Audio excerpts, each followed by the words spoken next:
Hello, my dear students.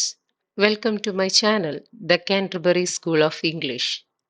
Today's class we deals with the Block 1, Unit 1, Characteristics of Academic Writing English. It is the first unit of English for Academic Purpose. It's a skill enhancement course put forward by Sri Narayana Guru Open University. Here in this chapter, we have to discuss about what are the main features of academic writing, what are the key elements of academic writing, then how can we develop a strong academic writing skills, then what are the common genres of academic writing and their conventions, as well as how can we gain skills in research, in logical and critical analysis, as well as how can we do our documentation, and what do you mean by drafting and revising, and how it will be beneficial for our academic writing. So these are the things that we have to discuss in this chapter. So first, what are the features of academic writing? Academic writing. Academic writing is entirely different from the common writing because academic writing is structured. It is focused on conveying information clearly and directly without digressions. That means digressions means നമ്മളൊരു കാര്യത്തിൽ നിന്ന് വ്യതിചലിക്കുക എന്ന് വെച്ചാൽ പറയാനുള്ള കാര്യങ്ങളെ ചിട്ടയായി ആ പറയേണ്ട ഏത് സബ്ജക്റ്റ് ആണോ അതിനെ ഫോക്കസ് ചെയ്ത് ആ ഇൻഫർമേഷൻ കൃത്യമായിട്ട് വളരെ ക്ലിയർ ആയിട്ട് അവതരിപ്പിക്കുക വിതൗട്ട് എനി ഡിഗ്രഷൻ എന്ന് വെച്ചാൽ സബ്ജക്റ്റിൽ നിന്ന് ഡൈവേർട്ട് ചെയ്ത് പോകരുത്. It follows a standard form and is characterized by being complex, formal, objective, explicit, hedged and responsible. So ഇതെല്ലാം ഇതിൻ്റെ ഫീച്ചേഴ്സുകളാണ്. ഈ പോയിന്റ്സ് നമ്മൾക്ക് ഓർമ്മ വേണം. Academic writing is complex one. It is a formal type of language that we used and is objective in nature. It has some kind of explicitness. ഇതൊക്കെ നമ്മൾ പിന്നീട് discuss ചെയ്യും. Then it is hedged and is responsible. Key features include precision, accuracy, organization, and careful content planning. So these are the key features of academic writing. It is precise in nature, it is accurate in fact, matter of fact, it is well organized, and has a careful planning. And then first, what do you mean by complexity? നമ്മൾ നേരത്തെ പറഞ്ഞു academic writing is complex in nature. So what you mean by complexity? Academic writing is more complex than spoken language, featuring greater lexical density and brevity along with the use of longer and more intricate words and phrases. Academic language എന്ന് പറയുന്നത് നമ്മുടെ spoken ലാംഗ്വേജിനെക്കാളിലും വളരെ complex ആണ്. കാരണം spoken ലാംഗ്വേജിൽ നമ്മൾ ഉപയോഗിക്കുന്നത് ഒരു easy to understand way of വേർഡ്സുകളും അതുപോലെ തന്നെ ഗ്രമാറ്റിക്കൽ പാറ്റേണുകളും ഒക്കെ ആണെങ്കിൽ അക്കാഡമിക് റൈറ്റിംഗിലേക്ക് വരുമ്പോൾ അത് കുറച്ചുകൂടി കോംപ്ലെക്സ് ആവുന്നു. ലെക്സിക്കൽ ഡെൻസിറ്റി മാറുന്നു. അതുപോലെ തന്നെ വാക്കുകൾ വളരെ ചുരുക്കി ഉപയോഗിക്കാൻ, ബ്രെവിറ്റി കീപ്പ് ചെയ്യാൻ ശ്രമിക്കുന്നു. ഇതൊക്കെ തന്നെ വളരെ ചുരുങ്ങിയ വാക്കുകളിൽ കൂടുതൽ കാര്യങ്ങൾ പറയാനായിട്ട് നമ്മളെ പ്രേരിപ്പിക്കുന്നു. It employs more noun-based phrases, nominalizations and varied lexical choices. അതുപോലെ തന്നെ ഒരുപാട് noun based phrases നമ്മൾ ഉപയോഗിക്കുന്നു. അതുപോലെ തന്നെ നോമിനലൈസേഷൻസ് എന്ന് പറഞ്ഞു കഴിഞ്ഞാൽ വെർബ്, അഡ്ജക്റ്റീവ്സ്, ആഡ്വേർബ്സ് ഇങ്ങനെയുള്ള കാര്യങ്ങളെ നമ്മൾ സാധാരണ അത് വെർബോ അഡ്ജക്റ്റീവ്സോ ആഡ്വർബോ ആയിട്ടുള്ള കാര്യങ്ങളെ നമ്മൾ നൗണിലേക്ക് കൺവേർട്ട് ചെയ്യാണ്. ഫോർ എക്സാമ്പിൾ, ഇന്റർഫിയർ എന്ന് പറയുന്ന ഒരു വെർബിന്റെ നൗൺ ഫോമാണ് ഇന്റർഫെറൻസ് എന്ന് പറയുന്നത്. ഓക്കെ, അങ്ങനെ വെർബിനെയോ അഡ്ജക്റ്റീവിനെയോ ആഡ്വർബിനെയൊക്കെ നമ്മൾ കൺവേർട്ട് ചെയ്ത് നൗണിലോട്ട് ആക്കുന്നു. അതാണ് nominalization. Then varied lexical choice. ഒരുപാട് തരത്തിലുള്ള വാക്കുകൾക്ക് നമുക്ക് ഉപയോഗിക്കാം. ഫോർ എക്സാമ്പിൾ, നമ്മൾ ഫ്രാൻസിസ് ബേക്കൻ്റെ വർക്കുകളൊക്കെ എടുക്കാമെങ്കിൽ അതിൻ്റെ അകത്ത് ഒരുപാട് ലാറ്റിൻ ടേംസുകളൊക്കെ ഇൻട്രൊഡ്യൂസ് ചെയ്യുന്നുണ്ട്. അതുപോലെ അതർ ലാംഗ്വേജിലുള്ള വർക്കുകളും വേർഡ്സുകളും ഒക്കെ നമുക്ക് ഈ ഒരു കോംപ്ലെക്സിറ്റി ലാംഗ്വേജിലേക്ക് കൊണ്ടുവരാൻ, അക്കാഡമിക് റൈറ്റിംഗിലേക്ക് കൊണ്ടുവരാൻ നമുക്ക് ഉപയോഗിക്കാം. Grammatically, it includes more subordinate clauses, complement clauses, prepositional phrases, attributive adjectives and passive verbs. Grammatically നോക്കുകയാണെങ്കിൽ നമുക്ക് ഇങ്ങനെയുള്ള കാര്യങ്ങൾ കാണാൻ സാധിക്കും. ഒരു സിമ്പിൾ സെൻറ്റൻസ് അല്ല അത് അവിടെ ഉണ്ടാവുക. അവിടെ സബോർഡിനേറ്റ് ക്ലോസസ് വരാം, കോംപ്ലിമെൻ്റ് ക്ലോസസ് വരാം, പ്രിപ്പോസിഷണൽ ഫ്രേസസ് വരാം, അഡ്ജക്റ്റീവ്സ് വരാം, മീൻസ് അട്രിബ്യൂട്ടീവ് അഡ്ജക്റ്റീവ്സ്, പാസീവ് വെർബുകൾ, ആക്റ്റീവ് വെർബുകൾ, പാസീവ് വെർബുകൾ, ഇങ്ങനെയൊക്കെയുള്ള കാര്യങ്ങൾ ഗ്രാമാറ്റിക്കലി ഇൻട്രൊഡ്യൂസ് ചെയ്യുന്നു. അതുപോലെ തന്നെ ഈ കോംപ്ലക്സിറ്റിയുടെ ഒരു ഫീച്ചേഴ്സ് ആണ് നൗൺ ബേസ്ഡ് ഫ്രേസസ് കൊണ്ടുവരിക, അതുപോലെ തന്നെ എംബഡഡ് ക്ലോസസ് കൊണ്ടുവരിക, പാർട്ടിസിപ്പിൾസ് കൊണ്ടുവരിക, ലെക്സിക്കൽ ഡെൻസിറ്റി ഇൻക്രീസ് ചെയ്യിപ്പിക്കുക, complexity and adjectival groups complement ചെയ്യുന്ന തരത്തിൽ അങ്ങനെയുള്ള വാക്കുകൾ കൂടുതലായിട്ട് കൊണ്ടുവരിക. അന്നേരം ബ്രിവിറ്റി, ലെക്സിക്കൽ ഡെൻസിറ്റി, അതുപോലെ ഇൻട്രിക്കേറ്റ് വേർഡ്സ്, ഫ്രേസസ് ഇതൊക്കെ ഇൻട്രൊഡ്യൂസ് ചെയ്യുന്ന വഴിയാണ് സാധാരണയായിട്ട് അക്കാഡമിക് റൈറ്റിംഗിൽ കോംപ്ലക്സിറ്റി കൂട്ടുന്നത്. അത് മാത്രമല്ല, prepositional phrases, complement clauses, subordinate clauses, adjectives, passive verbs ഇതൊക്കെ ഗ്രാമാറ്റിക്കലി നല്ല ടാക്ടിക്സ് ആയിട്ട് നമ്മൾ യൂസ് ചെയ്യാറുണ്ട്. So that is what is called complexity in academic writing. Then next is formality. എന്താണ് ഈ ഫോർമാലിറ്റി? നമ്മൾ കൊളോക്കിയൽ ലാംഗ്വേജ്, കൊളോക്കിയൽ എക്സ്പ്രഷൻസ് അല്ല ഒരിക്കലും ഒരു അക്കാഡമിക് റൈറ്റിംഗിൽ യൂസ് ചെയ്യുക. അതിനൊരു സ്റ്റാൻഡേർഡ് ഫോം ഓഫ് റൈറ്റിംഗ് ആണ്. അതാണ് formal academic writing requires avoiding colloquial expressions, abbreviations, two word verbs, subheadings, numbering, bullet points and direct questions within the narrative. So ഇതൊക്കെയാണ് formality എന്ന് പറയുന്നത്. അന്നേരം കൊളോക്കിയൽ എക്സ്പ്രഷൻസ് മാത്രമല്ല, അത് നമ്മളുടെ മനസ്സിലേക്ക് പെട്ടെന്ന് വരുന്നൊരു കോൺസെപ്റ്റാണ്. ദെൻ അബ്രിവേഷൻസ്, വേർഡ്സ് ചുരുക്കി ഉപയോഗിക്കുന്നത് കുറയ്ക്കുക, അതുപോലെ തന്നെ ടു വേർഡ് വെർബ്സുകൾ ഉണ്ടെങ്കിൽ കുറയ്ക്കുക, സബ് ഹെഡിങ്സുകൾ ഒഴിവാക്കുക, ബുള്ളറ്റ് പോയിന്റ്സ് മീൻസ് റിപ്പോർട്ടുകളിലല്ലാതെ ബുള്ളറ്റ് പോയിന്റ്സുകൾ ബാക്കിയുള്ള സ്ഥലങ്ങളിലെല്ലാം ഒഴിവാക്കാം. അതുപോലെ തന്നെ ഡയറക്റ്റ് ക്വസ്റ്റ്യൻസ്, നമുക്ക് പെട്ടെന്ന് കണ്ടു കഴിഞ്ഞാൽ മനസ്സിലാകുന്ന തരത്തിലുള്ള ഡയറക്റ്റ് ക്വസ്റ്റ്യൻസ്, യെസോർണോ ക്വസ്റ്റ്യൻസ് ഇങ്ങനെയുള്ള കാര്യങ്ങളൊന്നും തന്നെ ഒരു അക്കാഡമിക് റൈറ്റിംഗിലേക്ക് വരരുത്. Then what you mean by precision? Precision in academic writing is essential, requiring the use of specific information, dates, and figures instead of vague terms. Writers should avoid unnecessary words even when aiming to meet a word limit. Precision എന്ന് പറയുന്നത് നമുക്ക് academic skill വളരെയധികം നമുക്ക് ആവശ്യമുള്ള ഒരു കാര്യമാണ്. കൊടുക്കേണ്ട information specific ആയിരിക്കണം. ഡേറ്റ്സുകളായാലും ഫിഗേഴ്സുകളായാലും മാറ്റർ ഓഫ് ഫാക്റ്റുകളായിക്കോട്ടെ, എന്താണെങ്കിലും അത് സ്പെസിഫിക് ആയിട്ട് കൃത്യമായി നമ്മൾ നോട്ട് ഡൗൺ ചെയ്യണം. അല്ലാതെ a lot of people attended the meeting, okay, between February and March A meeting happened, ഇങ്ങനൊന്നും നമ്മൾ പറയരുത്. ആ സ്പെസിഫൈഡ് ആയിട്ടുള്ള ഡേറ്റ്, അതുപോലെ തന്നെ എത്ര പീപ്പിൾസ് അവിടെ അറ്റൻഡ് ചെയ്തു, ഏത് സെനാരിയോയിലാണ് അറ്റൻഡ് ചെയ്തത്, അതുപോലെ തന്നെ എപ്പോഴാണ്, കൃത്യമായിട്ടുള്ള കാര്യങ്ങൾ നമ്മൾ പ്രൊവൈഡ് ചെയ്യണം. That is what is called precision. ഇങ്ങനെയുള്ള പ്രിസിഷൻസ് ഉപയോഗിക്കുമ്പോൾ അൺനെസസറി ആയിട്ടുള്ള വേർഡ്സുകൾ നമ്മൾ ഒഴിവാക്കുക. അതുപോലെ തന്നെ ചില റൈറ്റേഴ്സ് ഉണ്ട് 2500 വേർഡ് ലിമിറ്റിലുള്ള ഒരു ആർട്ടിക്കിളൊക്കെ തയ്യാറാക്കണമെന്നുണ്ടെങ്കിൽ ആ വേർഡ് ലിമിറ്റ് തെറ്റിക്കാനായിട്ട് അൺനെസസറി വേർഡ്സ് യൂസ് ചെയ്യും. സോ അതും ഒഴിവാക്കണം. പ്രിസിഷന്റെ ഭാഗമായിട്ട് അങ്ങനെയുള്ള അൺനെസസറി വേർഡ്സുകൾ ഒഴിവാക്കാം. Then next is objectivity. Objectivity in academic writing emphasizes presenting information and arguments over personal views. This focus is on research studies and findings that leads to conclusions with a clear distinction of sources rather than personal opinions. ഒരു academic റൈറ്റിംഗിൽ objectivity എന്ന് പറയുന്നത്, ഇപ്പോൾ for example Charles ബേക്കൻ്റെ essay ഒക്കെ എടുത്തു കഴിഞ്ഞാൽ സത്യത്തിൽ അതെല്ലാം subjective എസ്സേസുകളാണ്. അദ്ദേഹത്തിൻ്റെ ജീവിതത്തിൽ അനുഭവിച്ചതും അറിഞ്ഞതുമായ കാര്യത്തെ അദ്ദേഹത്തിൻ്റെ വ്യൂ പോയിന്റിൽ പറയും. ഇപ്പോൾ എന്ന് വെച്ചാൽ എൻ്റെ ഒപ്പീനിയൻ എന്താണ്, എൻ്റെ അഭിപ്രായം എന്താണ് എന്നുള്ള രീതിയിലാണ് പറയുന്നത്. പക്ഷെ ഒരിക്കലും ഒരു അക്കാഡമിക് എസ്സേസിൽ അല്ലെങ്കിൽ അക്കാഡമിക് റൈറ്റിംഗിൽ നമ്മൾ അങ്ങനെ എഴുതാൻ പാടില്ല. നമ്മൾ എഴുതുന്ന ഇൻഫർമേഷൻസ് എപ്പോഴും ഫാക്ട് ബേസ്ഡ് ആയിരിക്കണം. അതിൻ്റെ അകത്തേക്ക് ഒരിക്കലും നമ്മുടെ പേഴ്സണൽ പോയിന്റ് ഓഫ് വ്യൂ വരാനായിട്ട് പാടില്ല. എന്ത് കാര്യങ്ങൾ എഴുതുമ്പോഴും അതിനെ ബേസ് ചെയ്ത് നന്നായി റിസർച്ച് സ്റ്റഡീസ് ചെയ്തതിന് ശേഷം മാത്രമേ അതിൻ്റെ ഫൈൻഡിങ്സിലേക്കും കൺക്ലൂഷനിലേക്കും നീങ്ങാൻ പാടുള്ളൂ. അവിടേക്ക് ഒരിക്കലും പേഴ്സണൽ ഒപ്പീനിയൻസ് വരാൻ പാടില്ല. Then next is explicitness. Academic writing must be explicit in showing relationship within the text.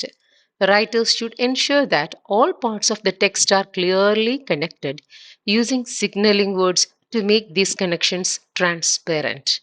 So, ഇതെന്ന് പറയുന്നത് അക്കാഡമിക് റൈറ്റിംഗ് എന്ന് പറയുമ്പോൾ ഓരോ പാരഗ്രാഫും മുകളിലുള്ള കണ്ടന്റുമായിട്ട് നമ്മളൊരു കണക്ഷൻ അത് കീപ്പ് ചെയ്യണം. എന്ന് വെച്ച് കഴിഞ്ഞാൽ ഓരോ ടെക്സ്റ്റിൻ്റെ അകത്ത് അതിൻ്റെ അകത്തുള്ള എല്ലാ കാര്യങ്ങളും അടുത്ത കണ്ടന്റുമായിട്ട് അതൊരു റിലേഷൻഷിപ്പ് കീപ്പ് ചെയ്യണം. That is what is called explicitness. ഇതെന്ന് പറയുന്നത് അത് മൊത്തത്തിൽ വായിക്കുമ്പോഴത്തേക്ക് അവർക്കൊരു ക്ലിയർ കണക്ഷൻ കിട്ടുന്നതിനും അതുപോലെ തന്നെ നമ്മളിപ്പം ഫോർ എക്സാമ്പിൾ ഒരു 11th പാരഗ്രാഫ് വായിച്ചുകൊണ്ടിരിക്കുമ്പോഴാണ് 11th പാരഗ്രാഫിൽ റൈറ്റർ നോട്ട് ഡൗൺ ചെയ്യുന്നു. ഇത് ഫസ്റ്റ് പാരഗ്രാഫിൽ ഞാൻ ഇതിനെപ്പറ്റി നിങ്ങളുടെ അടുക്കൽ പറഞ്ഞിട്ടുണ്ട്. ഫസ്റ്റ് പാരഗ്രാഫിൽ തേർഡ് ലൈനിൽ ഇതിനെപ്പറ്റി സ്പെസിഫൈ ചെയ്യുന്നു എന്ന് പറഞ്ഞു കഴിഞ്ഞാൽ വായിക്കുന്ന റീഡർ പെട്ടെന്ന് ഇതിനെപ്പറ്റി നോക്കാനായിട്ട് ഫസ്റ്റ് പാരഗ്രാഫിലേക്ക് പോകുന്നു. അല്ലെങ്കിൽ റൈറ്റർ പറയുകയാണ് ഇതിനെ പറ്റിയിട്ടുള്ള കൂടുതൽ കാര്യങ്ങൾ അപ്പൻഡിക്സിൽ ഞാൻ കൊടുത്തിട്ടുണ്ടെന്ന് പറയുമ്പോഴത്തേക്ക് റൈറ്റർ വായിക്കുന്നതിൻ്റെ ഇടയ്ക്ക് ഇതിനെ പറ്റിയിട്ടുള്ള കാര്യങ്ങൾ നോക്കാനായിട്ട് അദ്ദേഹം അപ്പൻഡിക്സ് സെർച്ച് ചെയ്യുന്നു. സോ ഇതൊക്കെ എന്ന് പറയുന്നത് എക്സ്പ്ലിസിറ്റ്നെസ് ആണ്. എന്ന് വെച്ച് കഴിഞ്ഞാൽ ട്രാൻസ്പെറൻസി കീപ്പ് ചെയ്യുന്നു. അതിനെയാണ് നമ്മൾ സിഗ്നലിംഗ് വേർഡ്സ് എന്ന് പറയുന്നത്. Then next is accuracy. Academic writing demands precise vocabulary using specific subject specific terminology to convey complex ideas clearly, as in the fields like linguistics and medicine. ഇപ്പം medicinal ഫീൽഡിലായാലും അതുപോലെ തന്നെ law ഫീൽഡിലായാലും technical ഫീൽഡിലായാലും ലിംഗ്വിസ്റ്റിക്സിലായാലും ഒക്കെ ഓരോ field of സ്റ്റഡീസിനും അതിൻ്റെതായ technical languages നമ്മൾ use ചെയ്യുന്നുണ്ട്. That is called subject specific terminology എന്ന് പറയും. ഓക്കെ, ഡോക്ടേഴ്സ് യൂസ് ചെയ്യുന്ന അവരുടേതായ കുറച്ച് ഗ്രൂപ്പ് ഓഫ് വേർഡ്സ് ആണ്. അതുപോലെ ലോയേഴ്സ് യൂസ് ചെയ്യുന്ന സബ്ജക്ട് സ്പെസിഫിക് ടെർമിനോളജീസ് കാണും. അന്നേരം അതാത് ഏരിയ ഓഫ് റൈറ്റിംഗ് വരുമ്പോഴത്തേക്കും ഈ ഒരു ആക്യുറസി കീപ്പ് ചെയ്യാനായിട്ട് പ്രിസൈസ് വൊക്കാബുലറി നമുക്ക് അവിടെ യൂസ് ചെയ്യാവുന്നതാണ്.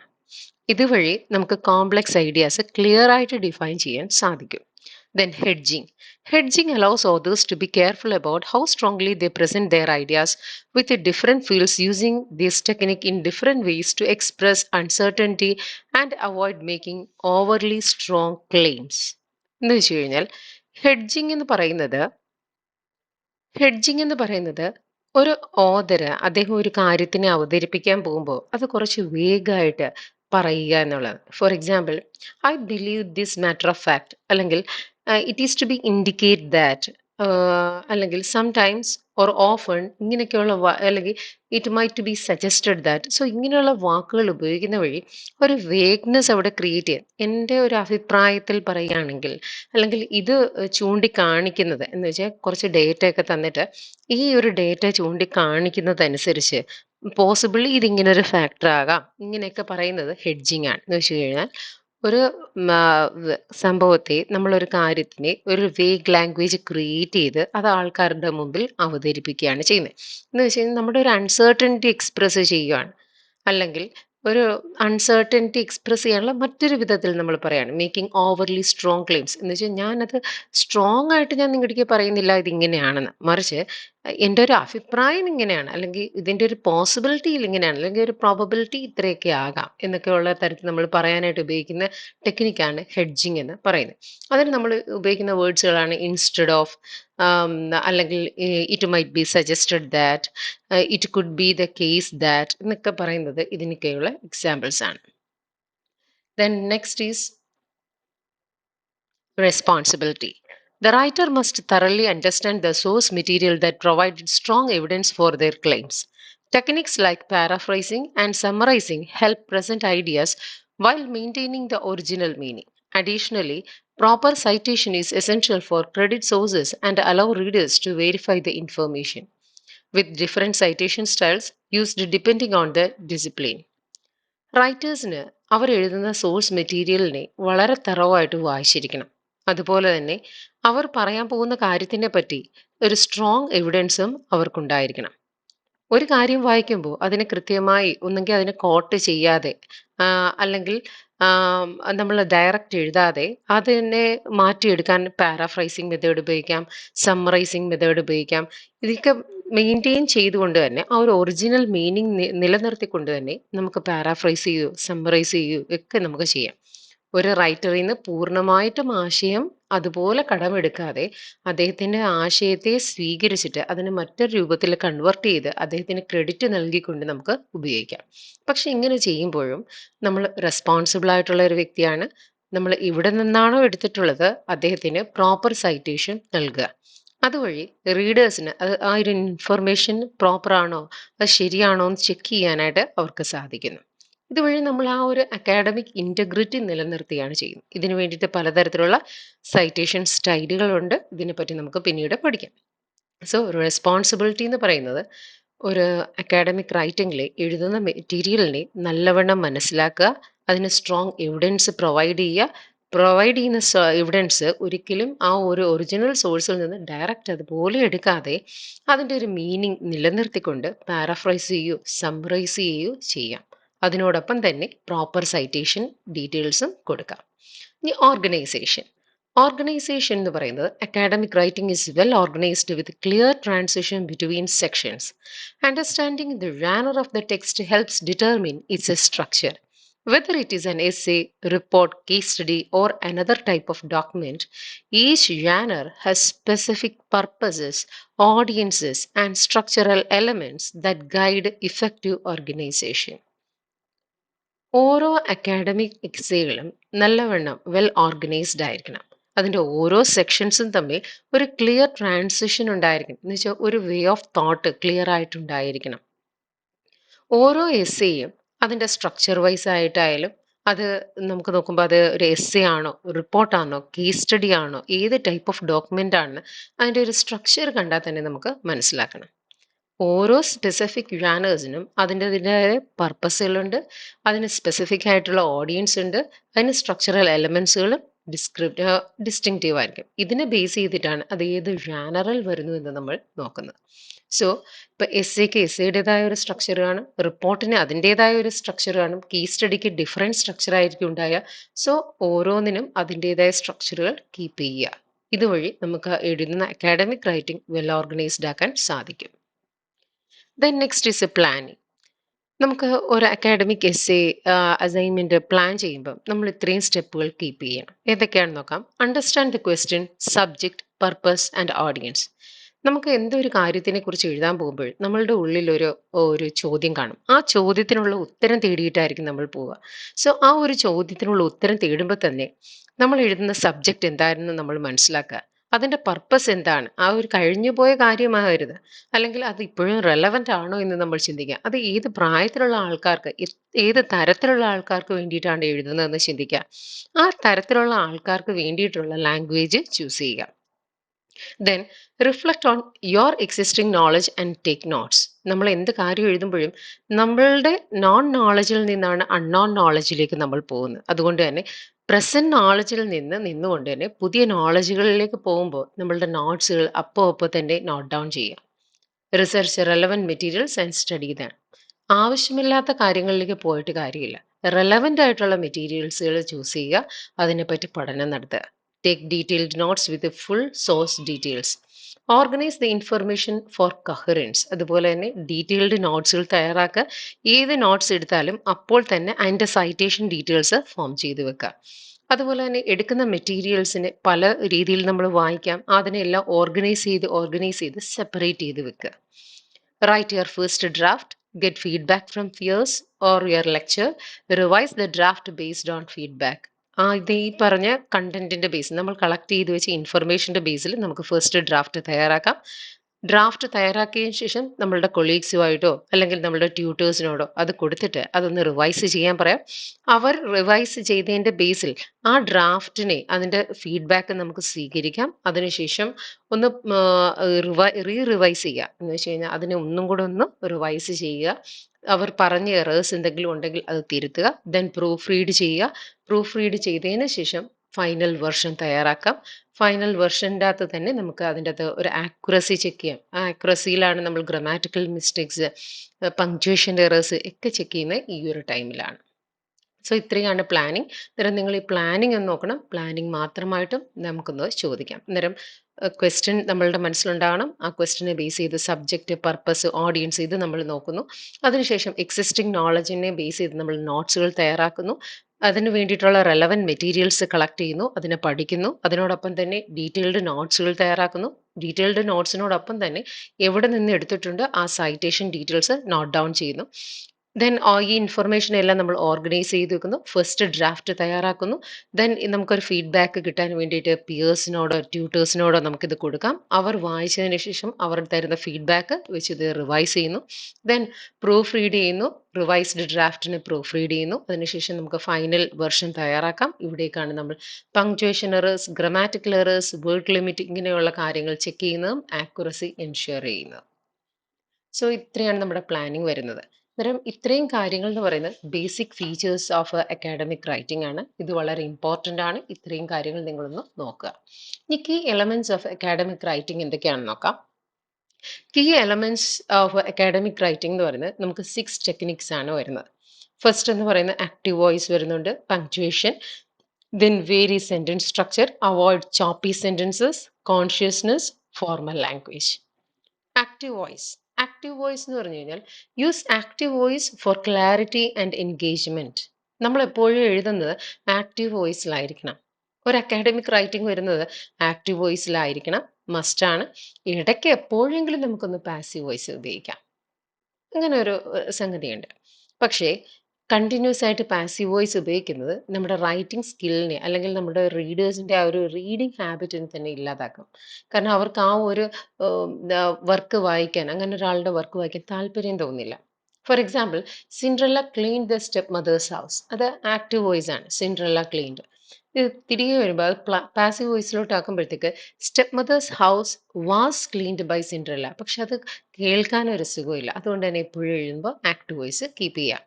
പങ്ക്ച്വേഷൻ. നമ്മൾ എഴുതുന്നതിൻ്റെ അത് പങ്ക്ച്വേഷൻ മാർക്ക് ഒരു കാര്യത്തിൻ്റെ, ഒരു കണ്ടന്റിന്റെ മീനിങ്ങിനെ തന്നെ മാറ്റുന്നതാണ്. അതുകൊണ്ട് തന്നെ നമ്മുടെ പങ്ക്ച്വേഷൻ ആർട്ടിൽ നമ്മളത് മാസ്റ്റർ ചെയ്യുക എന്നുള്ളതാണ്. സെമി കോളൻസ്, കോളൻസ്, ഡാഷസ് ഇതൊക്കെ പ്രോപ്പറായിട്ട് ഉപയോഗിക്കുക.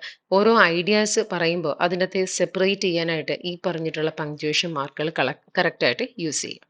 അതുപോലെ തന്നെ vary sentence structure. Avoid monotony by mixing sentence patterns, combining sentences using descriptive clauses. നമുക്ക് ഫോർ എക്സാമ്പിൾ ഒരു കോംപ്ലക്സ് സെന്റൻസ് മാത്രം എഴുതിപ്പോയാൽ നമുക്ക് ഭയങ്കരമായിട്ട് ഒരു മൊണോട്ടണസ് ഫീൽ ചെയ്യും. അല്ലെങ്കിൽ സിമ്പിൾ സെന്റൻസ് മാത്രം ഉപയോഗിച്ചാൽ നമുക്ക് അങ്ങനെ വരും. Mixing up of sentence, mixing up of patterns ഇങ്ങനെയൊക്കെ കൊണ്ടുവരുമ്പോൾ വായിക്കുന്ന ആൾക്കാർക്കും ഭയങ്കര ത്രില്ല് തോന്നും. Avoid choppy sentences. Choppy sentence means short സെന്റൻസുകൾ യൂസ് ചെയ്യുന്ന ഉപയോഗിക്കുന്നത് നിർത്തുക. ഇങ്ങനെയുള്ള ഷോർട്ട് സെന്റൻസുകൾ വരുമ്പോൾ ആ ഷോർട്ട് സെന്റൻസുകളെ കണക്ട് ചെയ്യാനായിട്ട് transitional phrases, for example in addition to, according to this matter എന്നൊക്കെ പറഞ്ഞിട്ട് നമുക്ക് അതിൻ്റെ ഇങ്ങനെ കണക്ഷൻ വേർഡ്സുകൾ യൂസ് ചെയ്യാം. Then consciousness. Be precise and avoid unnecessary words. Focus on clarity rather than complex vocabulary. എന്ന് വെച്ചാൽ പറയേണ്ട കാര്യങ്ങളിൽ പ്രിസൈസ് ആയിട്ടിരിക്കുക, അൺനെസസറി വേർഡ്സുകൾ ഒഴിവാക്കുക. ക്ലാരിറ്റിയും കോംപ്ലക്സിറ്റിയും ആ പറയുന്ന വെക്കാബുലറിയിൽ നിലനിർത്താനായിട്ട് ശ്രമിക്കുക. ഇപ്പോൾ അക്കാഡമിക് റൈറ്റിംഗ് കോംപ്ലക്സ് ആണ് എങ്കിൽ കൂടിയും ഒരു ക്ലാരിറ്റി കീപ്പ് ചെയ്യാൻ ശ്രമിക്കുക. Then formal language. Use formal sophisticated language and avoid casual phrases and slang. നേരത്തെ പറഞ്ഞ പോലെ തന്നെ ഫോർമൽ ലാംഗ്വേജ് കീപ്പ് ചെയ്യുക. ഒരു sophisticated standard way of writing ആണ്, സ്റ്റാൻഡേർഡ് വേ ഓഫ് ലാംഗ്വേജ് ആണ് നമ്മൾ യൂസ് ചെയ്യുന്നത്. കാഷ്വൽ ഫ്രേസസും കൊളോക്കിയൽ ലാംഗ്വേജും ഒക്കെ അതിൻ്റെ അകത്ത് ഒഴിവാക്കണം. ഇത് ഇത്രയുമാണ് key elements in academic writing എന്ന് പറയുന്നത്. ആക്റ്റീവ് വോയിസിന്റെ usage, proper punctuation, vary of a sentence structure, avoid choppy sentence by using transitional phrases, then be consciousness, use precise and avoid unnecessary words, use always formal standard language.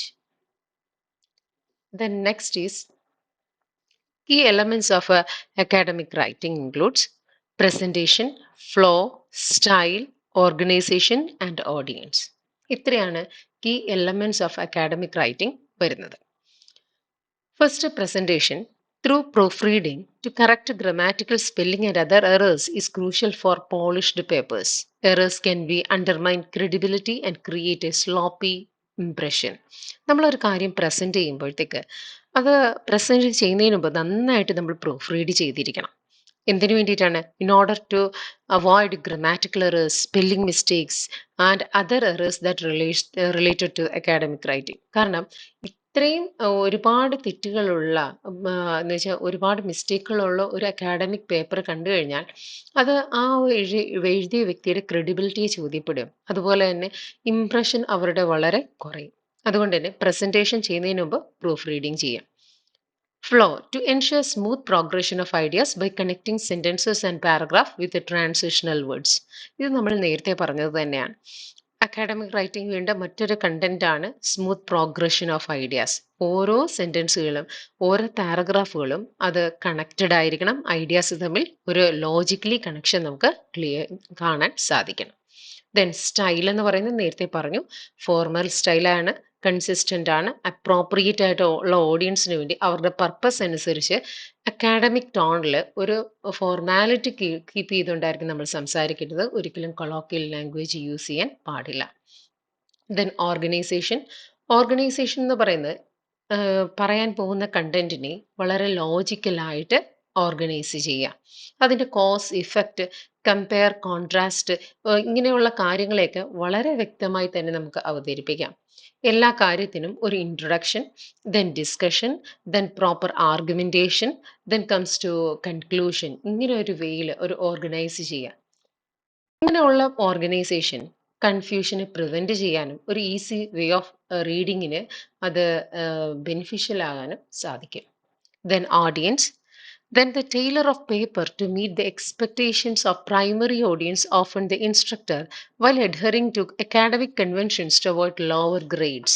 അന്നേരം നമ്മൾ ഒരു paper തയ്യാറാക്കുമ്പോഴത്തേക്ക് അത് primary ഓഡിയൻസിന്റെ എക്സ്പെക്ടേഷന് വിധേയമായിരിക്കണം. അതുപോലെ തന്നെ വായിക്കുന്ന ആൾക്കാർ ഏത് തരത്തിലുള്ളതാണ്, അവരുടെ ഇൻട്രസ്റ്റ് ഏരിയ ഓഫ് എങ്ങനെയാണ്, ഇങ്ങനെയൊക്കെയുള്ള കാര്യങ്ങൾ ചിന്തിച്ചിട്ട് വേണം നമ്മൾ എന്ത് ചെയ്യാൻ, അക്കാഡമിക് റൈറ്റിങ്ങിൻ്റെ അകത്തൊരു പേപ്പർ തയ്യാറാക്കാൻ. സോ ഇതൊക്കെ എലമെന്റ്സ് ഓഫ് അക്കാഡമിക് റൈറ്റിംഗിൽ വരുന്നത് തന്നെയാണ്. Presentation, flow, style, organisation and audience. ഈ ഒരു ചെറിയ ചെറിയ ഹെഡിങ്സുകളൊന്ന് ഓർത്ത് വെച്ചാൽ അത് നിങ്ങൾക്ക് ഡെവലപ്പ് ചെയ്യാൻ സഹായിക്കും. Then what are the mechanics of writing? എന്തൊക്കെയാണ് ഇതൊക്കെ? നമുക്ക് ഒരു 5 മാർക്ക് ക്വസ്റ്റ്യൻ ആയിട്ട് പ്രതീക്ഷിക്കാവുന്നതാണ്. Mechanics of writing includes clarity and consistency in composition.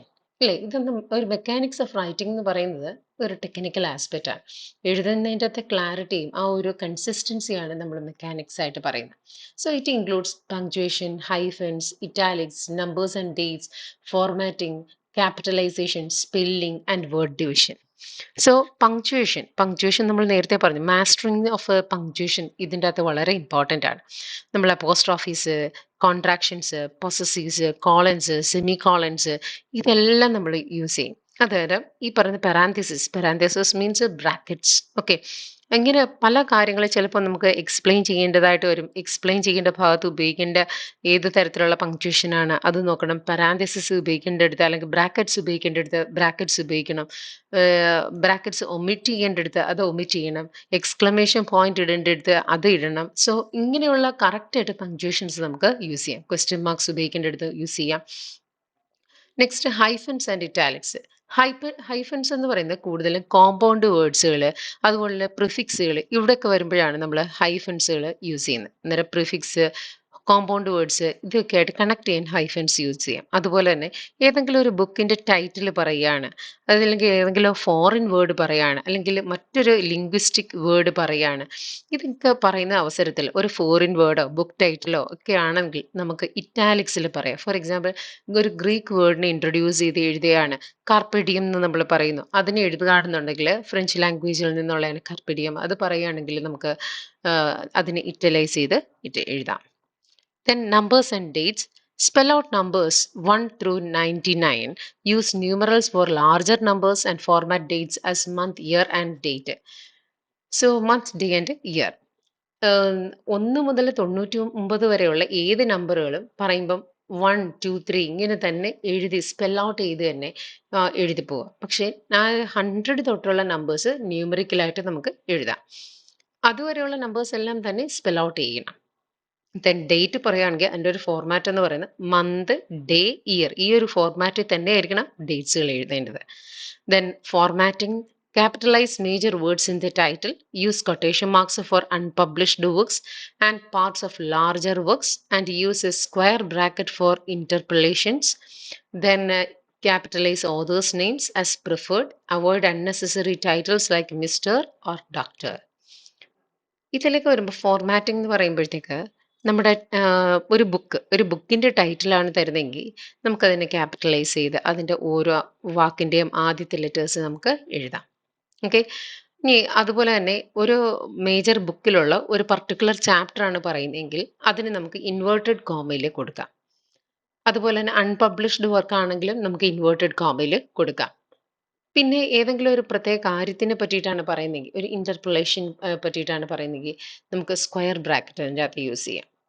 അതുപോലെ തന്നെ ഒരു ഓഥറിനെ പറ്റിയിട്ടാണ് പറയുന്നത്, അല്ലെങ്കിൽ ഓഥറിനെ പറ്റിയിട്ട് എഴുതുകയാണെങ്കിൽ ആ ഓഥറിനെ പറ്റി എഴുതുന്ന സമയത്ത് ഒരിക്കലും ഡോക്ടർ, മിസ്റ്റർ, ഇങ്ങനെയുള്ള ശ്രീമതി ഇങ്ങനെയുള്ള വാക്കുകൾ നമ്മൾ ഉപയോഗിക്കാൻ പാടില്ല. അദ്ദേഹത്തിന്റെ ഒറിജിനൽ നെയിം മാത്രമേ ഉപയോഗിക്കാൻ പാടുള്ളൂ.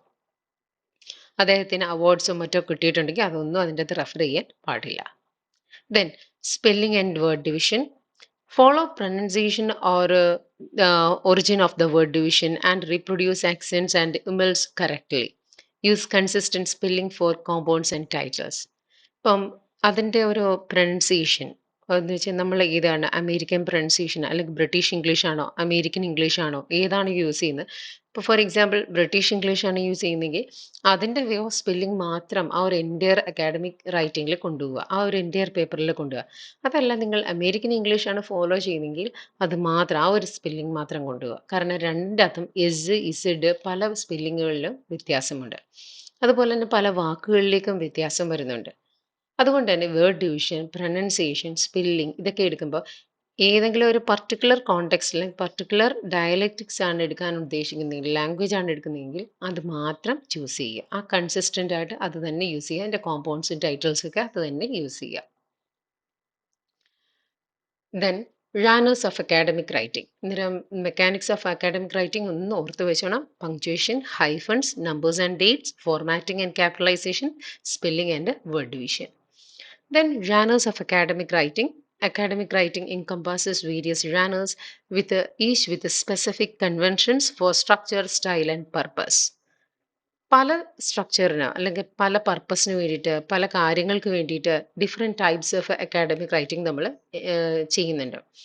അതെന്ന് പറയുന്നത് ഫസ്റ്റ് തിമാറ്റിക് സ്ട്രക്ചറിന് വേണ്ടി ചെയ്യും, ഫോർമൽ ഫീച്ചേഴ്സിന് വേണ്ടിയിട്ട്, ടോൺ ആൻഡ് സിറ്റുവേഷന് വേണ്ടിയിട്ട്, ഇങ്ങനെ പല കാര്യങ്ങളിലേക്ക് വരുന്നുണ്ട്. തിമാറ്റിക് സ്ട്രക്ചർ എന്ന് പറഞ്ഞു കഴിഞ്ഞാൽ topics and focus of writing എന്ന് വെച്ചാൽ റൈറ്റിങ്ങിനെ ബേസ് ചെയ്തിട്ടുള്ള ടോപ്പിക്സുകൾ ഏതെങ്കിലും പർട്ടിക്കുലർ തീം ബേസ്ഡ് ആയിരിക്കും. ഫോർമൽ ഫീച്ചേഴ്സ് എന്ന് പറഞ്ഞു കഴിഞ്ഞാൽ അതിൻ്റെ appearance and organisation of the text, ഒരു ടെക്സ്റ്റിൻ്റെ ഒരു അപ്പിയറൻസ് ആൻഡ് ഓർഗനൈസേഷൻ, ഇതിനെയാണ് നമ്മൾ ഫോർമൽ ഫീച്ചേഴ്സ് എന്ന് പറയുന്നത്. ഇതൊക്കെ അതിൻ്റെ ജാനേഴ്സിൽ ഉൾപ്പെടുന്നതാണ്. Then tone and situation of address എന്ന് പറയുന്നത് formality and overall feel of the text, ഒരു ടെക്സ്റ്റിൻ്റെ ഫോർമാലിറ്റി അതുപോലെ തന്നെ അതിൻ്റെ ഓവറോൾ അപ്പിയറൻസ്, ഇതിനെയാണ് നമ്മൾ ടോൺ ഓഫ് ദ ടെക്സ്റ്റ് അല്ലെങ്കിൽ സിറ്റുവേഷൻ ഓഫ് ദ ടെക്സ്റ്റ് എന്ന് പറയുന്നത്. Then rhetorical function, it includes aims and objectives of the writing. ആ ഒരു ടെക്സ്റ്റ് എന്തിനു വേണ്ടിയിട്ട് എഴുതിയിരിക്കുന്നു, അതിൻ്റെ ഗോൾ എന്താണ്, അതിൻ്റെ ഒബ്ജക്റ്റീവ്സ് എന്താണ്, ഇതൊക്കെയാണ് റെക്ടറിക്കൽ ഫംഗ്ഷൻ ഓഫ് ദ ടെക്സ്റ്റ് എന്ന് പറയുന്നത്.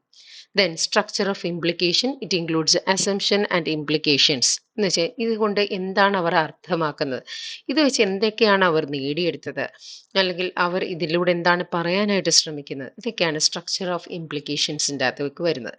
ദെൻ ഫ്രെയിം എന്ന് പറയുന്നത് കോണ്ടെക്സ്റ്റ് ആൻഡ് സിറ്റുവേഷൻ, ആ ഒരു എഴുതാനുണ്ടായ സാഹചര്യത്തിനെയാണ് അല്ലെങ്കിൽ എന്ത് ബാക്ക്ഗ്രൗണ്ടിൽ നിന്നുകൊണ്ടാണ് ഇത് എഴുതുന്നത്, ഇതാണ് ഫ്രെയിം എന്ന് പറയുന്നത്. ഈ ഒരു എലമെന്റ്സ് എല്ലാം തന്നെ നമുക്ക് മനസ്സിലായി കഴിഞ്ഞാൽ ആ ഒരു അക്കാഡമിക് ജാനറിനെ വളരെ വ്യക്തമായിട്ട് മനസ്സിലാക്കാൻ നമുക്ക് സാധിക്കും. സോ ഓരോ ജാനറിലേക്ക് വരുമ്പോൾ അതിനൊരു തിമാറ്റിക് സ്ട്രക്ചർ കാണും, ഫോർമൽ ഫീച്ചർ കാണും, ഒരു പ്രത്യേക ടോൺ കാണും, അതിന് റെക്ടറിക്കൽ ഫങ്ഷൻസ് കാണും, സ്ട്രക്ചറൽ ഇംപ്ലിക്കേഷൻസ് കാണും, ഒരു ഫ്രെയിമിൽ നിന്നുകൊണ്ടായിരിക്കും അത് എഴുതുന്നുണ്ടാവുക. Then first paragraph structure. First നമ്മൾ ഡിസ്കസ് ചെയ്യാൻ പോകുന്ന പാരഗ്രാഫ് സ്ട്രക്ചർ ആണ്. Paragraph is a cohesive unit of writing that guides the reader through a focused idea or perspective. It starts with a topic sentence that introduces the main idea, followed by supporting sentences that provide details and context, and ends with a conclusion that summarizes, emphasizes key points. Effective paragraph include creative ideation, drafting, refining. Paragraph എന്ന് പറയുന്നത് ഒരു ഒരു whole ഐഡിയയുടെ ഒരു ചെറിയ യൂണിറ്റാണ്. ഒരു റൈറ്ററിനെ ഒരു writer ഒരു റീഡറിനെ ഒരു ജേർണിയിൽ എന്ന വണ്ണം ഇങ്ങനെ കൊണ്ടുപോകുന്ന ഒരു പ്രക്രിയയാണ് പാരഗ്രാഫ് റൈറ്റിംഗ് എന്ന് പറയുന്നത്. ഒരു പാരഗ്രാഫ് സ്ട്രക്ചർ എന്ന് പറയുന്നത്.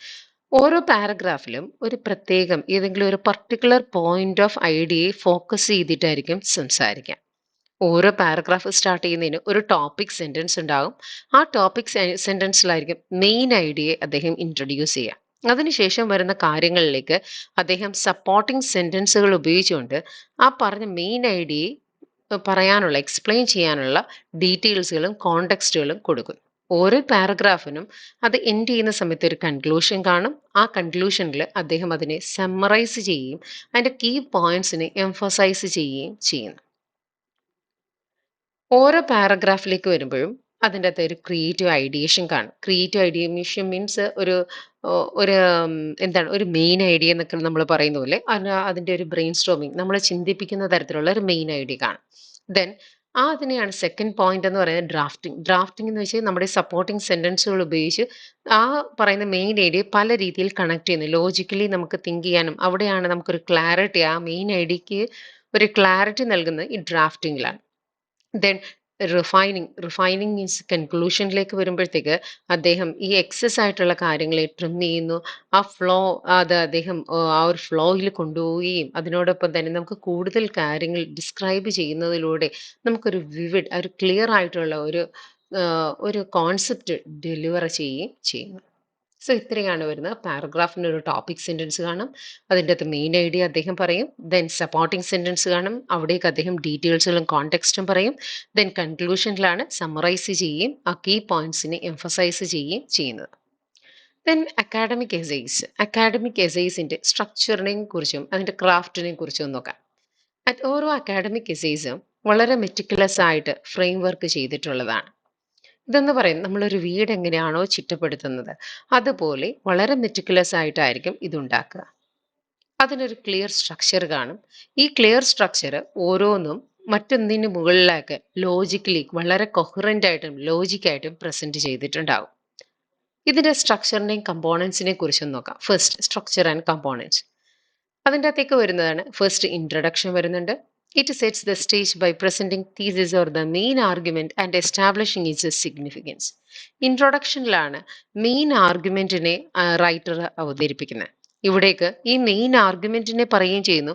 ഈ മെയിൻ ആർഗ്യുമെന്റ് ഞാൻ അവതരിപ്പിക്കാനുണ്ടായത് അതിന്റെ പ്രാധാന്യം എന്താണ്, അതിന്റെ സിഗ്നിഫിക്കൻസ് ഇമ്പോർട്ടൻസ് എന്താണെന്നാണ് അദ്ദേഹം അവിടെ അവതരിപ്പിക്കുന്നത്. Then, body comprises detailed analysis and evidence. It includes what, how, and why. എന്തുകൊണ്ട്, what presents the evidence supporting thesis. ഈ പറയുന്ന ആ മെയിൻ ആർഗ്യുമെന്റിനെ സപ്പോർട്ട് ചെയ്തിട്ടുള്ള എവിഡൻസുകളാണ് വാട്ടുമായി ബന്ധപ്പെട്ട് അദ്ദേഹം പറയുന്നത്. എന്താണ്, ഹൗ എങ്ങനെയാണ്. സോ ഇവിടേക്ക് വരുമ്പോൾ he addresses the counter arguments and complexities demonstrating how the thesis stands up to scrutiny. ഞാൻ ഈ പറയുന്ന ഈ ഒരു അക്കാഡമിക് പേപ്പർ ഇതിൻ്റെ കൗണ്ടർ ആർഗ്യുമെന്റ്സ് എന്തൊക്കെയാണ്, ഇതിൻ്റെ അകത്ത് എന്തൊക്കെ കോംപ്ലക്സിറ്റീസ് ഉണ്ട്, ഇത് എന്തുകൊണ്ടാണ് മറ്റുള്ള തീസിസിൽ നിന്ന് വ്യത്യാസപ്പെട്ട് നിൽക്കുന്നത്, അതുപോലെ തന്നെ നിങ്ങൾ ഇതിന് ചോദ്യപ്പെടാൻ സാധ്യതയുള്ള ക്വസ്റ്റ്യങ്ങൾക്കുള്ള മറുപടി എന്ന് വേണം അദ്ദേഹം പല കാര്യങ്ങളും ഇതിനെപ്പറ്റി പറയുന്നു. Then why? It explores the broader implications and significance of argument, explaining its relevance and impact. ഈ ഞാൻ എടുത്ത ഒരു പർട്ടിക്കുലർ വർക്ക് അല്ലെങ്കിൽ പർട്ടിക്കുലർ സബ്ജക്റ്റ് അത് എത്രമാത്രം ഇമ്പോർട്ടൻ്റ് ആണ്, അത് എങ്ങനെയാണ് ഇവിടെ പ്രാധാന്യം അർഹിക്കുന്നത്, ഇതിൻ്റെ ഇമ്പാക്റ്റ് എന്തൊക്കെയാണ്, ഇതിൻ്റെ റെലവൻസ് എന്തൊക്കെയാണ്, ഇതിനെയൊക്കെ പറ്റിയിട്ടാണ് വൈൽ അദ്ദേഹം ചർച്ച ചെയ്യുന്നത്. So in the body part it includes what, how and why. Then, in conclusion, it summarizes key points and reinforces the thesis significance, addressing any lingering questions. So, summarisation അല്ലെങ്കിൽ കൺക്ലൂഷനിലേക്ക് വരുമ്പോൾ അദ്ദേഹം ഇതുവരെ പറഞ്ഞ കീ പോയിന്റ്സിനെയൊക്കെ ഒന്ന് summarise ചെയ്യുന്നു.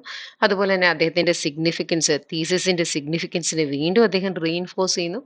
അതുപോലെ തന്നെ എന്തെങ്കിലും തരത്തിലുള്ള ക്വസ്റ്റ്യൻസ് ഉണ്ടെങ്കിൽ അത് അഡ്രസ്സ് ചെയ്യുകയും ചെയ്യുന്നുണ്ട്. അഡ്രസ്സിങ് ഇനി ലിങ്കുരിങ്, സാധാരണ ഇനി വരാൻ പോകുന്ന എന്തെങ്കിലും ക്വസ്റ്റ്യൻ ഉണ്ടെങ്കിൽ അഡ്രസ്സ് ചെയ്യാം എന്ന് അദ്ദേഹം പറയുന്നുണ്ട്. സോ ഇത് ഇത്രയാണ് അതിൻ്റെ ഒരു കോൺസെപ്റ്റ് ആയിട്ട് ആദ്യം വരുന്നത്. അന്നേരം structure, components, body, conclusion. Then അതിൻ്റെ സെക്കൻഡ് പാർട്ടാണ് ആ ഒരു ഇൻട്രൊഡക്ഷൻ, സ്ട്രക്ചർ ആൻഡ് ക്രാഫ്റ്റ് കഴിഞ്ഞു. Then essay construction. Essay കൺസ്ട്രക്ഷനിലേക്ക് വരുമ്പോഴത്തേക്ക് പ്ലാനിങ് ആൻഡ് റൈറ്റിംഗ് ആണ് പോയിന്റ്സുകളായിട്ട് വരുന്നത്. Planning include start with a clear thesis statement and outline and the main points. Plan how to address what, how, and why questions in the essay. And writing, it ensures a logical progression of ideas with a smooth transitions and coherent structure. Avoid merely summarizing sources. Focus on developing your own argument. ഈ ഒരു S A കൺസ്ട്രക്ഷനിലേക്ക് വരുമ്പോൾ നമ്മൾ നമ്മളെപ്പോഴും നമ്മുടെ ഒരു main idea ഉണ്ടാവും. ആ main idea that is called thesis statement. ആ തീസിസ് സ്റ്റേറ്റ്മെന്റിനെ നമ്മൾ ക്ലിയർ ആയിട്ട് മനസ്സിലാക്കുകയും അതിനെ ബേസ് ചെയ്തിട്ടുള്ള മെയിൻ പോയിന്റ്സുകൾ ഡെവലപ്പ് ചെയ്യുകയും ചെയ്യാം. ഓരോ കാര്യം ചെയ്യുമ്പോഴും വാട്ട്, ഹൗ, വൈ ഈ ക്വസ്റ്റ്യൻ നമ്മളെപ്പോഴും അഡ്രസ്സ് ചെയ്തുകൊണ്ടേയിരിക്കണം. അതുപോലെ തന്നെ എഴുതുന്നതിൻ്റെ അകത്ത് എല്ലാത്തിലും തന്നെ ഒരു ലോജിക്കൽ പ്രോഗ്രഷൻ കീപ്പ് ചെയ്യുക. അതുവഴി നമുക്ക് ഒരു സ്മൂത്ത് ട്രാൻസിഷൻ സാധ്യമാക്കുകയും ചെയ്യും. നമ്മൾ ചുമ്മാ അങ്ങ് ചുരുക്കി എഴുതാൻ ശ്രമിക്കാതെ നമ്മൾ എപ്പോഴും ഓരോ കാര്യങ്ങളെ ആർഗ്യൂ ചെയ്യുന്നത് പോലെ ഡെവലപ്പ് ചെയ്യുക. ആർഗ്യൂ ചെയ്യുകയാണെങ്കിൽ അതിനുള്ള എവിഡൻസ് കൊണ്ടുവരിക, അതിനെ ചോദ്യം ചെയ്യുക, അതിനുള്ള ആൻസേഴ്സും പറയുക. ഇതാണ് ഒരു എസ്സേ കൺസ്ട്രക്ഷൻ്റെ അകത്ത് നമ്മൾ പ്ലാൻ ചെയ്യേണ്ടത്. ഇനി സാധാരണയായി എസ്സേ കൺസ്ട്രക്ഷനിനകത്ത് കണ്ടുവരുന്ന കുറച്ച് എറേഴ്സുകളുണ്ട്. എന്ന് വെച്ച് കഴിഞ്ഞാൽ ക്രൊണോളജിക്കൽ സമ്മറൈസിങ്. ഒരു കാര്യം പറഞ്ഞു കഴിഞ്ഞാൽ ഫോർ എക്സാമ്പിൾ ഒരു റൈറ്ററിനെ പറ്റി പറയാൻ റൈറ്ററിന്റെ ഒരു ബയോഗ്രഫി എടുത്ത് വായിച്ചിട്ട് അദ്ദേഹത്തിന് എന്തൊക്കെ സംഭവിച്ചു എടുത്തു എന്നൊക്കെയുള്ള കാര്യങ്ങൾ ക്രൊണോളജിക്കലി അങ്ങ് ചുമ്മാ അങ്ങ് പറഞ്ഞു പോവുക. Listing out of events and examples without any kind of deeper analysis. അത് നമ്മൾ ഒരിക്കലും ചെയ്യാൻ പാടില്ല. അതുപോലെ തന്നെ ഒരു വർക്ക് എഴുതുമ്പം അതിൻ്റെ ഒരു ലാക്ക് ഓഫ് അനാലിസിസ് ഉണ്ടാകരുത്. ഓക്കെ, അങ്ങനെ ഉണ്ടാകാനേ പാടില്ല. അനലൈസ് ചെയ്യണം. Ensure each paragraph contributes to building your argument rather than just recounting information. കുറച്ച് ഇൻഫർമേഷൻ കൊടുക്കുന്നതിനേക്കാൾ ഉപരിയായിട്ട് നമ്മൾ എഴുതുന്ന ഓരോ പാരഗ്രാഫും നമ്മളുടെ മെയിൻ ഐഡിയയ്ക്ക് എന്തെങ്കിലും ഒരു കാര്യം കോൺട്രിബ്യൂട്ട് ചെയ്യുന്നു, എന്തെങ്കിലും ഒരു പുതിയൊരു എവിഡൻസ് അല്ലെങ്കിൽ പുതിയൊരു ഡിസ്കഷൻ കോൺട്രിബ്യൂട്ട് ചെയ്യുന്ന തരത്തിലാകണം എഴുതേണ്ടത്. സോ ഇത്രയുമാണ് നമ്മളുടെ ഈ ഒരു അക്കാഡമിക് എസ്സേയുടെ ആ ഒരു ക്രാഫ്റ്റ് വർക്കിലേക്ക് വരുമ്പോൾ ഫസ്റ്റ് അതിൻ്റെ സ്ട്രക്ചർ ആൻഡ് കമ്പോണൻസ് നമ്മൾ പറഞ്ഞു. സ്ട്രക്ചർ എന്ന് പറയുമ്പോൾ ഒരു ഇൻട്രൊഡക്ഷൻ കാണും, ദെൻ ഒരു ബോഡി പാസേജ് കാണും, കൺക്ലൂഷൻ കാണും. ഇൻട്രൊഡക്ഷൻ്റെ അകത്താണ് നമ്മൾ ആ ഒരു മെയിൻ ഐഡിയ പറയുന്നത്. അതിനെ നമ്മൾ തീസിസ് സ്റ്റേറ്റ്മെന്റ് എന്ന് പറയുന്നു. അതിൻ്റെ ഒരു സിഗ്നിഫിക്കൻസിനെ കുറിച്ച് പറയുന്നു. ബോഡിയിലേക്ക് വരുമ്പോൾ നമ്മൾ കുറച്ച് ക്വസ്റ്റ്യനുകളെ അഡ്രസ്സ് ചെയ്യുകയാണ്. വാട്ട്, ഹൗ, വൈ എന്നുള്ള ക്വസ്റ്റ്യൻസിനെ അഡ്രസ്സ് ചെയ്യുകയാണ് ചെയ്യുന്നത്. കൺക്ലൂഷനിലേക്ക് വരുമ്പോൾ അതിനെല്ലാം നമ്മൾ സമ്മറൈസ് ചെയ്യുന്നു. അതിന് തീസിസ് സ്റ്റേറ്റ്മെന്റിനെ വീണ്ടും റീഇൻഫോഴ്സ് ചെയ്യുന്നു. മറ്റ് ക്വസ്റ്റ്യൻസ് എന്തെങ്കിലും ഉണ്ടെങ്കിൽ അങ്ങനെയുള്ള ക്വസ്റ്റ്യൻസ് നമ്മൾ ചോദിക്കുന്നു. ദെൻ എന്ന് വെച്ചാൽ അറ്റ് ദ എൻഡ് റീഡറിനെ ചിന്തിപ്പിക്കുന്ന തരത്തിലുള്ള ക്വസ്റ്റ്യൻസ് ചോദിക്കുന്നു. ദെൻ എസ്സേയുടെ ഒരു കൺസ്ട്രക്ഷൻ നോക്കുകയാണെങ്കിൽ എസ്സേക്ക് ഒരു ക്ലിയർ തീസിസ് സ്റ്റേറ്റ്മെന്റ് കാണും. ആ ക്ലിയർ തീസിസ് സ്റ്റേറ്റ്മെന്റ് ബേസിലാണ് നമ്മൾ മെയിൻ പോയിന്റ്സ് ഡെവലപ്പ് ചെയ്യുക. ഓരോ പോയിന്റ്സിനെ ഡെവലപ്പ് ചെയ്യുമ്പം വാട്ട്, ഹൗ, വൈ എന്നീ 3 ക്വസ്റ്റ്യനുകൾക്ക് ഉത്തരങ്ങൾ നൽകിക്കൊണ്ടാണ് നമ്മളതിനെ അഡ്രസ്സ് ചെയ്യുന്നത്. അതുപോലെ ഇപ്പം തന്നെ ഓരോ പാരഗ്രാഫുകൾക്കും ഒരു ലോജിക്കൽ പ്രോഗ്രഷൻ ഉണ്ടായിരിക്കണം. ഈ സ്മൂത്ത് ട്രാൻസിഷൻ ഉണ്ടെങ്കിൽ മാത്രമേ ഒരു കൊഹറൻറ്റ് സ്ട്രക്ചർ അവിടെ ഡെവലപ്പ് ചെയ്യുള്ളൂ. നമ്മൾ എസ്സേയിൽ ഒഴിവാക്കേണ്ട 2 കാര്യങ്ങളാണ് ക്രൊണോളജിക്കൽ സമ്മറൈസിങ്ങും ലാക്ക് ഓഫ് അനാലിസിസും. Then next is report writing. Report writing എന്ന് പറയുന്നത്